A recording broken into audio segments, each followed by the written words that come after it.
Hello everyone, my name is Teacher Lena and welcome to another one of my videos. Today I'm going to talk about tips to get you hired for GoGoKid. If you want to work for GoGoKid, stay tuned and I will help you with that.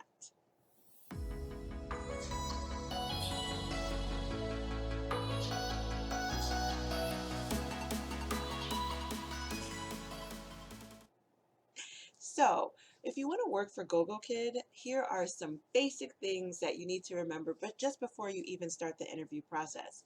One, they want you to have a bachelor's degree. So you need to have a bachelor's degree.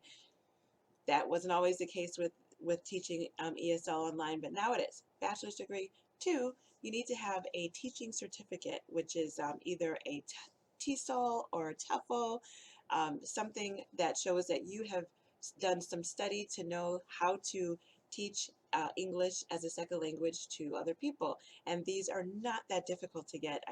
I got mine in over the weekend. It only took me a weekend to get it. So I will leave a link down below and help you with knowing exactly where to find yours for a very inexpensive price. I mean like $20. So it's not that hard to get. So you need that. You need to have a North American or Canadian accent, which is the same. But yes, you need to have a very neutral accent to work with GoGoKid. And you need to have stable internet. You need to have a good, stable connection so that your classes can go through and they will test your computer, or you will send them your test of your computer just to show them just how strong your computer is. So you need to have a stable computer, and you also need to have a good reception of your camera. You know, you need to have great reception so people, the children can see you clearly, and that, you know, as a teacher, you need to be able, they need to be able to see your mouth and, you know, your movements. So you don't want it to look fuzzy. You need to have a clear camera for that. Then you need to have a clear background. Like for me, I don't have a good wall behind me. A lot of teachers have a nice wall that they can hang their different decorating things that they want to add for their classroom, online classroom, but I don't have a wall, so I just put a, a blanket, really, it's a blanket. It's not the best because it has little wrinkles, but it works.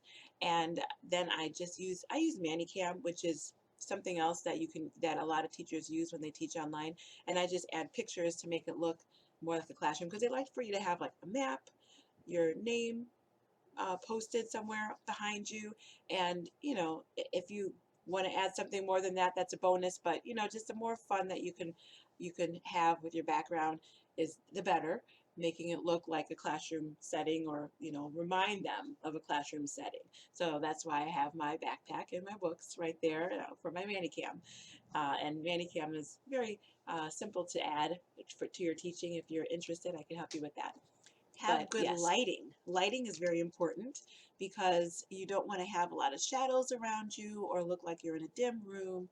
They like light. And it took me a while to really get my lighting better. So I've worked on it over time, but just some tips to get you started. Daylight light bulbs that you can find at many stores, even at Amazon, are very helpful to brighten up any room. So daylight light bulbs, um, lamps with multiple heads are very helpful. You can move them around and try to get rid of shadows. And yeah, those are the two main things to remember for lights. And you know, the more lights, the merrier, honestly. But to get you started, if you just had daylight light bulbs and you know, just a very well lit atmosphere is what you need to get started and to pass. So that's what you need, your basics, before you even go into the interview, right? And then after you get through your, you know, you have your application in and you are ready for meeting with them or submitting a video of you teaching, then you want to make sure, oh, did I not say, you need to have your USB headphones with a boom mic.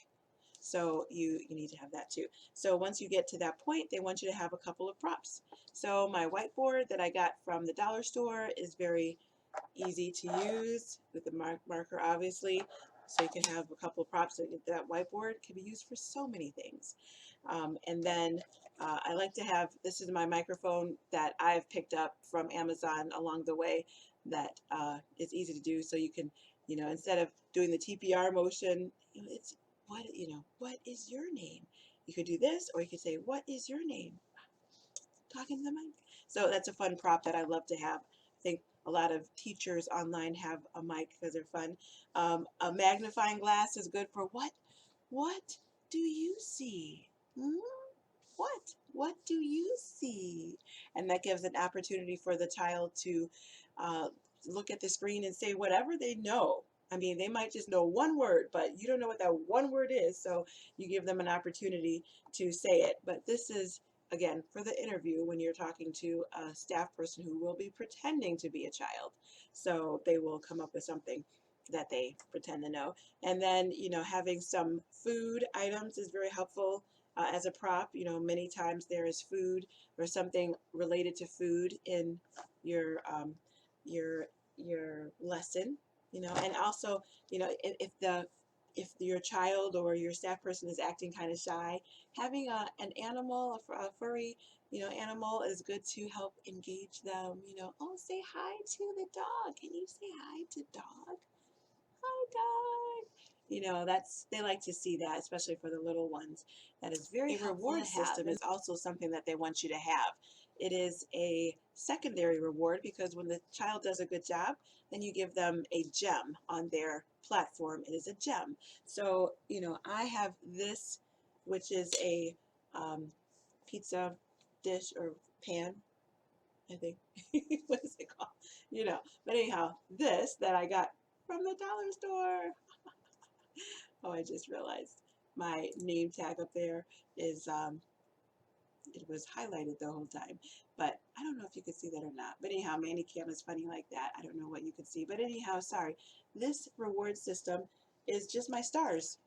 Um, I have stars that I've attached. You can make these stars. You can buy the stars. You can, however you want to do stars. I have this so that they get a star, then, a gem, which is their reward.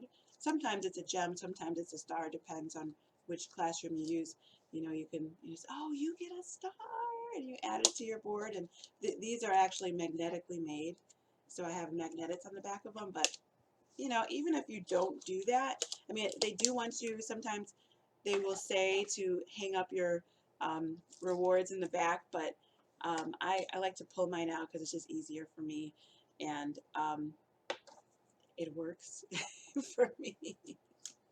Maybe you don't want to follow everything I do, but sometimes you just hold them up. Oh, you get a star, ding. And then when you keep giving them more, you can say, oh, you have 2 stars. And then you use this as an extension to whatever you're learning. You can count the stars for the little ones, which is very educational, and they like to see that too. So a lot of these things you can actually get from either your children or your neighbor's children or your friend's child, or, inexpensively at the dollar store. So these are not very hard to come by. It should make your interview process a little bit less stressful. And if you need any help, please feel free to email me. My email information will be in the description box, and I'd be happy to help you. So I hope this helps, and thanks for watching. And please, if you liked what you saw today, and if you want to see more of this, I would hope that you would subscribe and like the video, and I hope you have a wonderful day. All right, take care.